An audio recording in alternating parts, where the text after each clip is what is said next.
wrong, Lila. I just don't think that my career opportunity should be limited because of my husband's inability to accept my success. Oh, dear, you put it so well. Well, that's because I think about it a lot. Well, I guess the whole stock market crash back up in October really shook up a few people. Well, it shook up a lot of fools. People are always surprised by the consequences of their own folly. You mean you expected a crash like that to happen? Well, it didn't take a genius to see it was coming. People don't seem to understand the stock market doesn't operate like a hard, cold business. It operates on faith, hope, and fantasy. And when the fantasy reveals itself to be exactly what it is, why, sheer terror takes over. And that's what happened back in October? Well, that's what happens in any crash. People always seem to be surprised the law of physics takes place. What goes up must come down. Well, still, people lost real money. And it must have hit the hospital really hurts in the contribution department. Well, the big dollar contributors are too smart to get hurt in the crash. They always steer the market. You mean so the hospital didn't really lose that much money? Well, I won't really know until the quarterly report is in, but I don't expect anything. You're kidding. No, except maybe more contributions. General Hospital could very well be in for the biggest contribution year yet. Well, that's terrific. I'm glad you guys are doing so well. Ever since I was made chairman of the board, I've enticed our contributors to increase their contributions year after year. They haven't let me down yet. Well, that's quite a record. Good evening, Mother, Father, Monica. Hello, Scott. Excuse me, Edward, I haven't spoke to Alan in weeks. Could you pass me the telephone again, please? Yes, Mr. Lavery.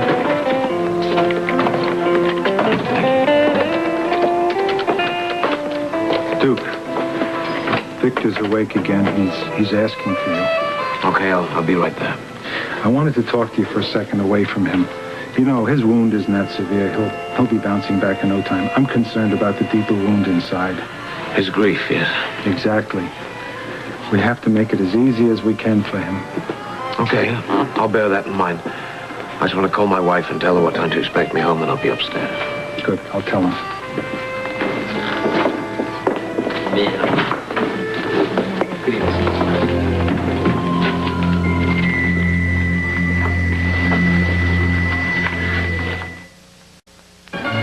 Of course, Mr. Harding. We've been expecting you right this way. Thank you very much. Here's your table, sir. Simone, was that... Excuse me, was that Duke Lavery over there? I'm afraid I don't know a Mr. Lavery, sir. Which gentleman is it? Well, he's gone. I must have been mistaken. This is a very nice table. Thank you very much. So, what was that about Duke Lavery? Oh, nothing. Someone who looks like him. Oh. Promise me something. I think I know what it is already. You'd like us to forget what my mother had said. It's okay. It's fine by me. Thank you. I mean, I know that there's nothing we can do about it anyway. Thank you very much. You know, it's nice to see that in a changing world, things don't change that much, huh? I think the same waitresses work here. The menu looks the same. Ah, but I'm sure the prices have changed. And to think we came on intern salaries. How did we ever do it? I have no idea. Although the only thing I remember about being an intern is you. Oh, stop. The maitre d', however, he can't remember us from one time to the next. Oh, no, he makes it his business to just remember those gentlemen with the shoulder holsters under their jackets. Oh, you bet. When Victor Jerome walks in this place, I bet he gets to his knees and he bows. Remember how they used to strut in here like Roman legionnaires, thinking they ruled the world? It gives you the creeps. But it is kind of exciting to think that at that table over there, the underworld is being ruled. Wonder what he's doing tonight. Don't even think about it. You know the shooting that they had on the news? The police are saying that it could be a gang war. You know, that wasn't very, very far from here. As long as it's not here. What did I say? The mobsters tend to rub each other out in restaurants? They usually end up shooting each other. Most of the time. I've worked very hard, Victor, to turn my life around, you know. It hasn't been easy. Been a battle every step of the way, but it's been worth it, though. I have a business, a good business that's legitimate. I have a good line of credit at the bank. I have a wonderful family.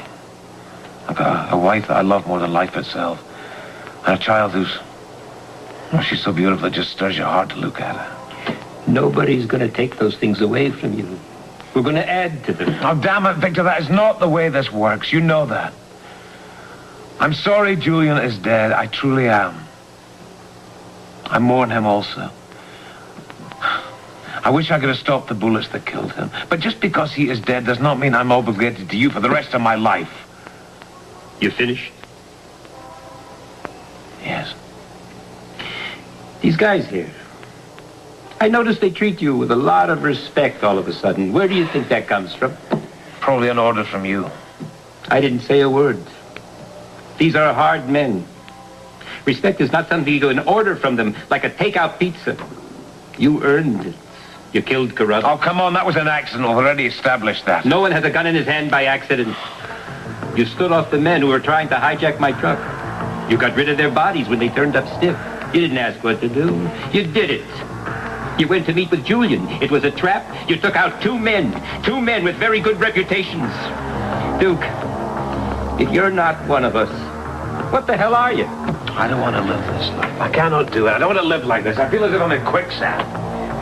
What you learn about respect, the kind of respect these men now give you, is that you never have to stop earning it. You're in, and the only way out is the way Julian just took.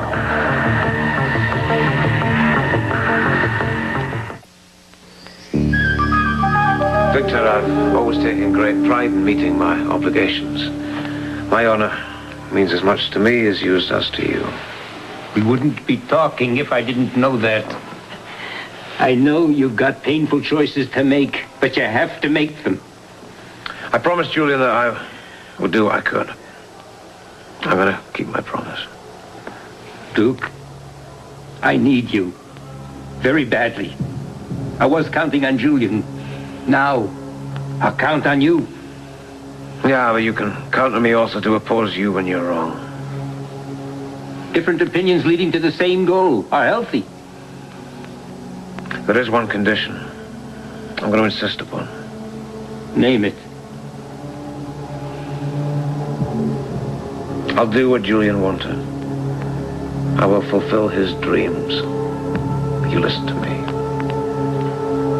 I'm going to move our assets into legitimate businesses. Legitimate. Where we have clean businesses. The linen trade. Trucking. Garbage disposal. All traditional mob businesses. We stop putting the muscle on people. Do you understand? If we keep our share and make our profits, no problem. But it's not like a light switch. You can't just shut some businesses down. People depend upon them for a living. Very dangerous people. I know that. I'm not about to try to change human nature. If they don't like it, they go their way. We just simply move out the business. We get our money out. Oh, yeah. We get our money out. Are you satisfied?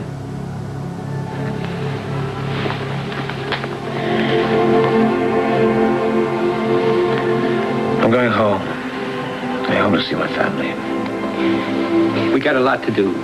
Be back before the end of the week. It's not going to be easy, you know. I have a wife who's very intelligent, and she's also very strong-willed. She wants to know why I'm up here in New York City so often. How many restaurant suppliers is there here for me to see? We need a better story. What did you tell her for this time?